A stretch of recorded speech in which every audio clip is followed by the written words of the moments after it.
झारखंड के बच्चों के लिए सरोजिनी दामोदरन फाउंडेशन विद्याधन की ओर से स्कॉलरशिप प्रोग्राम लाया गया है। इसमें मैट्रिक के बच्चे जो पास आउट होते हैं उनको 75% मार्क्स लाना होगा और उसके बाद अगर इस फॉर्म को भरते हैं तो उन्हें साल में 10,000 रुपये का अमाउंट मिलेगा। इससे आपको आगे की पढ़ाई करने में मदद मिलेगी और इसको लेकर आज रांची प्रेस क्लब में एक प्रेस वार्ता का आयोजन किया गया था। मौके पर क्या कुछ कहा गया, आइए आपको सुनाते हैं। जी पहले तो मैं बता दूं कि मेरा नाम दीपेंद्र प्रसाद है और मैं झारखंड का स्टेट कोऑर्डिनेटर हूं विद्याधन में। तो इसका ये प्रेस मीट करने का एक ही मकसद है हमारा कि एप्लीकेशन ज़्यादा से ज़्यादा आएँ ताकि बच्चे को ज़्यादा से ज़्यादा बेनिफिट हो। इसमें हमारा मापदंड है कि जैसे कि हमने बच्चे ने ही बताया होगा कि जो बच्चे इस ईयर में 2024 में पास आउट हुए हैं 10th, ठीक है, वो बच्चे अप्लाई कर सकते हैं और उनका 75% मार्क्स से ज़्यादा होना चाहिए, 75 भी होना चाहिए और साथ में 2 लाख से कम का इनकम कोई भी बच्चा कोई भी बोर्ड से अप्लाई कर सकता है। और हम चाहते हैं कि हम 300 बच्चों को अभी तक स्कॉलरशिप दे रहे हैं 2022 से और हम चाहते हैं कि इस बार ज़्यादा से ज़्यादा बच्चा बेनिफिटेड हो, क्योंकि एक इनिशिएटिव है जो कि शिबू लाल जी चला रहे हैं, जो इन्फोसिस के को-फाउंडर हैं, ताकि इससे बच्चे ज़्यादा से ज़्यादा लाभावान क्या बोलते हैं कि बेनिफिटेड हो।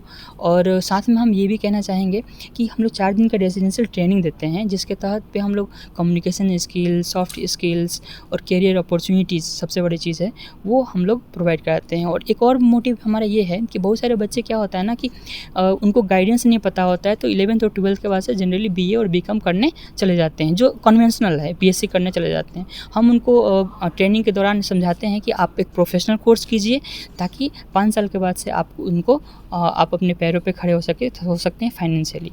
ये हमारा मोटिव है। टोटल देश भर में आप कितने बच्चे को सेलेक्ट करते हैं और झारखंड में अगर जी। सेलेक्ट कीजिएगा तो कितना बच्चे को सेलेक्ट करने का आपका? जी, वो एप्लीकेशंस के ऊपर डिपेंड होता है।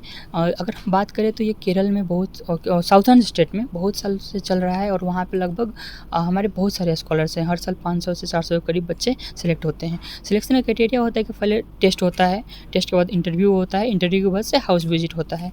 तब इन 3 सिलेक्शन क्राइटेरिया के बाद से बच्चा जो सिलेक्ट होता है तो उनको हम लोग स्कॉलरशिप देते हैं। अगर हम बात करें 2022 में तो यहाँ पे 125 बच्चों को मिल रहा था और लगभग 3 से 4 हज़ार एप्लीकेशंस आए हुए थे।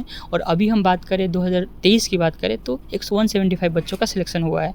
तो हम देख रहे हैं कि ट्रेंड धीरे धीरे बढ़ रहा है। जितना ज़्यादा एप्लीकेशंस होंगे, जितने ज़्यादा क्वालिफाई करेंगे, उतना ज़्यादा बच्चों का सिलेक्शन होगा। झारखंड की राजधानी रांची में भी आप हैं, तो झारखंड चूँकि ट्राइबल स्टेट है, गरीबी स्टेट है, जी ज़्यादा से ज़्यादा लोग जो क्या बोलते हैं, गरीबी रेखा से नीचे जीवन यापन करते हैं। जी तो ऐसे में आप कैसे देखते हैं उन लोग तक बात कैसे आप पहुंच जाएंगे? ये जी सबसे बड़ा। हाँ, ये सबसे बड़ा मेरे लिए चैलेंज है और मैं चाहता हूँ कि मैं इसको ओवरकम करूँ। इसके थ्रू इसी के लिए प्रेस मीट हुआ है ताकि आप तक इस पहुँचे। खासकर अगर मीडिया चाहेगी तो कुछ भी हो सकता है। कहा जाता है ना कि जहाँ पे सूरज की रोशनी नहीं जाती वहाँ पे मीडिया आजकल पहुँच जाती है। तो ये चीज़ें हैं और साथ में ये भी है कि मैं एजुकेशन डिपार्टमेंट के साथ भी जुड़ा हुआ हूँ और उनसे मैं रिक्वेस्ट करता हूँ कि हमारा जो नोटिफिकेशंस हैं वो पब्लिश करें। पिछले साल किरण कुमारी पासी जी जो हमारी एसपीडी थी, जो कि जेईपीसी ऑफिस की, उन्होंने इसे अप्रूव किया हुआ था और लगभग सारे डिस्ट्रिक्ट्स में उन्होंने सर्कुलेट किया था सारे डीओ लोगों को। तो मैं इस बार जो आशीष रंजन सर है मैंने इस बार दिया हुआ है फिर से वापस अप्रूवल के लिए और once they give approval I will circulate the all over the districts. क्या नाम हुआ आपका? और मेरा नाम दीपेंद्र प्रसाद हुआ। रहमान 12th में हूँ और विद्याधन के एक स्कॉलर हूँ। विद्याधन के लिए क्राइटेरिया ये है कि हमारा ये 10th में 75% से अबव होना चाहिए, फिर से annual family income less than 2 lakh rupees और मार्कशीट।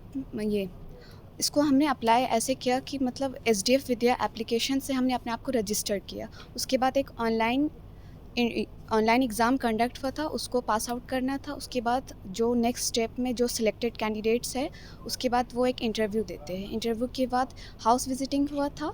उसके बाद हमें एक मतलब 4 डेज़ का रेसिडेंशियल ट्रेनिंग प्रोग्राम हुआ था। उसके बाद से हमें हमारा अमाउंट मिलना स्टार्ट हो गया था स्कॉलरशिप। अमाउंट मिला? 10,000 रुपीज़।